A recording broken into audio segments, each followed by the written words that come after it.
Sudan is not accustomed to fighting in its capital. In a country long plagued by rebellions, coups and genocidal violence, the scenes of combat taking place in Sudan's capital are notable because, until now, Sudan's wars have unfolded on the geographic and political peripheries of the vast African nation. For decades, Sudan's military has waged brutal conflicts in the south, east and west of the country. That fighting led to the secession of South Sudan in 2011, an international criminal court determination that pro-government forces committed genocide in the western region of Darfur, the loss of land in a territorial dispute with neighboring Ethiopia, and monumental death, displacement and suffering. Here is a look at some of the other conflicts Sudan's army has fought in recent years. A deadly struggle between secessionist fighters in the south and the government in Khartoum in the north consumed Sudan for decades, claiming more than 2 million lives. The two sides ultimately negotiated a peace agreement that split the country in 2011 after Southerners voted in a referendum for South Sudan to become a new nation. Within South Sudan, infighting in the government led to clashes in 2013 and ultimately triggered a violent feud between the two biggest ethnic groups.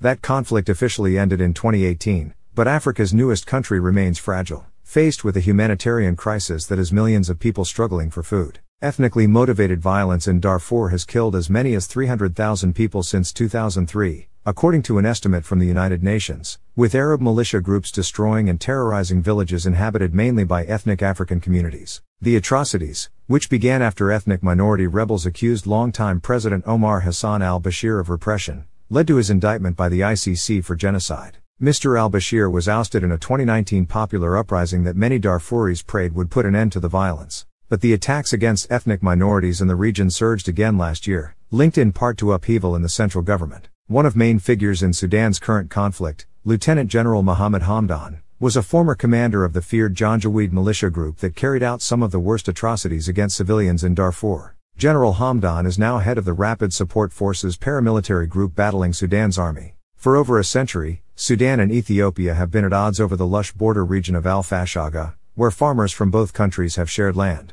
The dispute intensified in late 2020 after fighting in the Tigray region of Ethiopia prompted Ethiopian soldiers presiding over Al-Fashaga to leave. Sudanese troops then moved in to capture parts of the contested territory, ousting Ethiopian farmers in the process, according to aid groups. There have been exchanges of shelling across the contested zone, with some deaths. The fighting has since subsided, but the core dispute remains unresolved. Aid groups have warned that any escalation of the dispute could draw on neighboring countries, such as Egypt and Eritrea. Clashes between government forces and rebel Nuba fighters in Sudan's South Kordofan state broke out in the aftermath of South Sudan's secession, with Nuba fighters supporting South Sudan. Many Nuba civilians fled their villages and sought refuge in mountain caves, and aid organizations reported food shortages, civilian deaths from government airstrikes and the displacement of thousands of people. A ceasefire was announced in 2016, but Nuba people in the region have since reported being targeted by paramilitary groups loyal to the government in Khartoum.